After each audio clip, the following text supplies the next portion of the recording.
Let's talk about Remembrance Sunday then, guys. I was going to put a video out about Islam. I want to get rid of that stuff now. You know how I feel about it. I want to talk about people that have come before us and what they're seeing with this country. And in this video, I'm going to play you another video. I might play 2 videos, all right? And the reason I'm going to do that is I want you to think about what this means to you. And I'll tell you why I don't wear poppies. All right, and while you might wear poppies, and that's fine, nothing against that, all right? But listen, I'm going to show you a video of Alec Penstone, who's 100 years old. He was on Good Morning Britain with Kate Garraway and Adol Ray. I don't even want that man's name in my mouth, but let's just say he's sitting there and he's very despondent about the country he sees. Have a watch of this. What does Remembrance Sunday mean for you? What is your message? My message is, I can see in my mind's eye there was rows and rows of white stones of all the hundreds of my friends and everybody else that gave their lives for what? The country of today. No, I'm sorry. The sacrifice wasn't worth the result that it is now.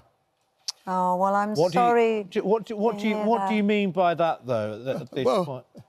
What we fought for, and what we fought for was our freedom. We find that even now it's darn sight worse than what it was when I fought for it. Now, remember Adol Ray said recently he advocated for Sharia law, saying Sharia law was about social justice, welfare, family, charity, cohesion. He's been picked up, luckily, by the Good Morning Britain bosses. And Kate Garraway was married to Derek Draper, who died from the COVID thing, of course. But he was one of the architects of the Blair regime. Now, I don't know whether you know about Alec Penstone, but he literally, at 15 years old, he was clearing up the bodies from the Blitz at 15. He then volunteered to go into the Navy because he promised his father he wouldn't do any frontline stuff, right? Because of what he'd seen. He was like traumatized and stuff.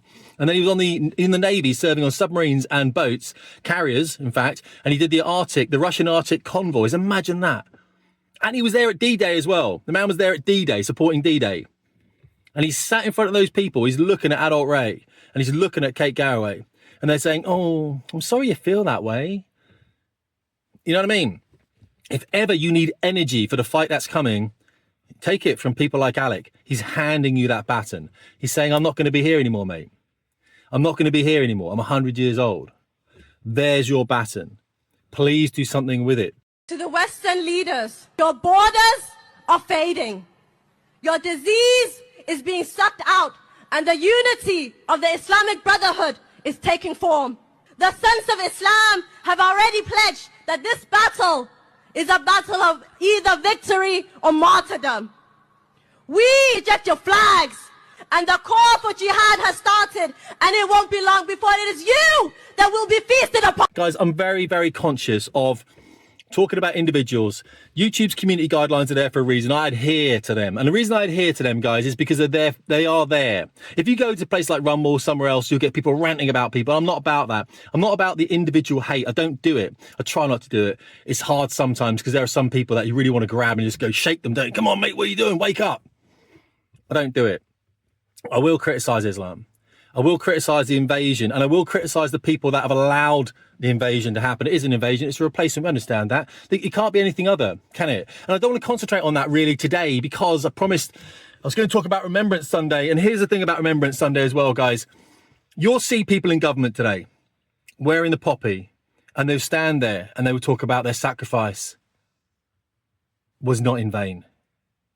And everyone will nod. Yeah, you know, and then they will go home. And then tomorrow they're doing something else and they're talking about, you know what I mean? I don't wear poppies. And I get, it's not ridicule. People get really angry at me for not wearing poppies. Tim, you don't respect the dead, blah, blah, all that kind of stuff. It's not about that. There are many servicemen that don't wear poppies. Poppies have been hijacked. All right, they've been hijacked. I don't wear medals either, by the way. Nothing against people that do wear medals on their I don't know, their suits and stuff like that. I don't do it. You get those people, don't you, from one of the guards regiments marching with umbrellas and hats, whatever, through London. I don't do that. That's not about the people they're remembering, is it? That's about them. They want to be seen. Look what I've done. There's one man in the world right now who can't be here, and every day I just want a bit of that advice. If that makes sense. And that's my father. That's the gravestone there. My mum put Poppy up there for my dad. And this crazy world we're in, the only person I ever want to speak to is my father. And sometimes I think, what would my dad say about this? And my dad would sit there at the table, and we didn't have much money or nothing, right? Cup of tea in like the see-through mugs that were just like full of, tea stains. That's why I'll use a mug and it'll get, tea stains on it for like days on end. The wife comes home from somewhere or whatever and she has to wash that mug up. And I'm like, leave the mug alone. You know what I mean? It's the same thing. I grew up in that household, right? Suburbia. I love suburbia. Wife hates it. But I just think what he'd say if he sat there looking at this world, probably very similar to what Alex would say. Those words that Alex said. But the good thing is I get written to all the time by people, not only in this country, and we'll talk about people in this country in a minute, but I get written to by people in Scandinavia, in Denmark, Germany, a lot, France, write to me, America and Canadians write to me all the time as well. And they're like, you're not alone, guys, what's happening in the UK. The immigration was happening in America, and I wrote to my guys over there, I was like, guys, we got to square this away. What are we doing? It's going to replace you. It's going to replace you as a Christian nation if you're not careful. And that's what's happening to us. And one thing I will say to you as well right now, we're flying the wrong flags in this country, guys. I want us to remember those people before us. The flags we're flying are the flag of England and the flag of the United Kingdom. And that's fine. They don't want you flying the English flag. They hate the fact that the nations can be separate. We're not, we're joined, we understand that. But I'm half Welsh, half English, you know it, guys. Yeah? There's Scottish people, there's Irish people. We're proud of our own ancestry and heritage, and we should be flying our own flags, and we do. And then we can fly the United Kingdom, flag of the United Kingdom if you want. Make sure it's up the right way. It's the wrong flag we're flying. We should be now putting up the flag of the Crusades. We should be putting up the Jerusalem flag. We need to say, this is our land, because it is, by the way. And I don't want to make this about Islam. I don't want to make this about anything else, because it's not. It's not.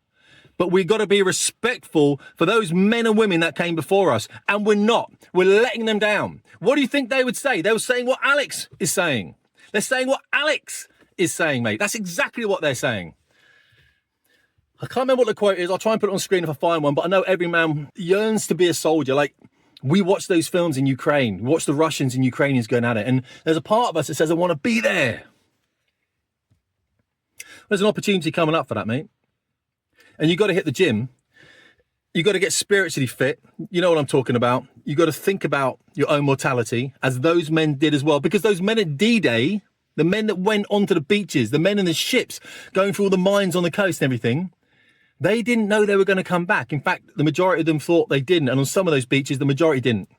Okay, the majority didn't. Those are young men. And these weren't young, good men.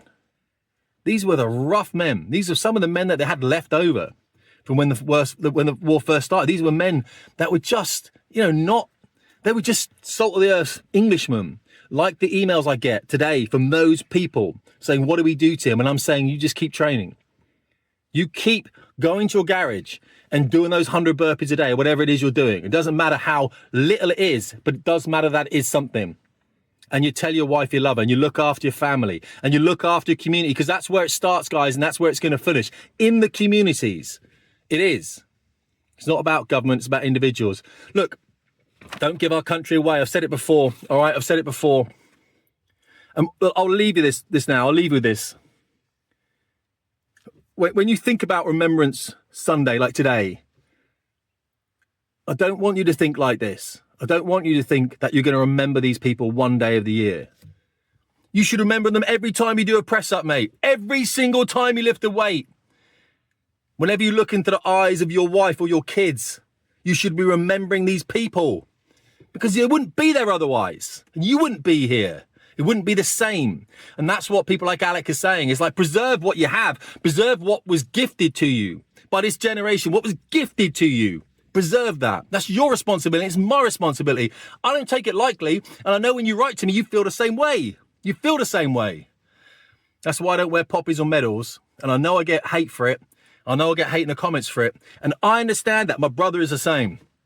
My medals aren't worth anything in relation to those men's medals. I appreciate it, guys. Take care of yourselves.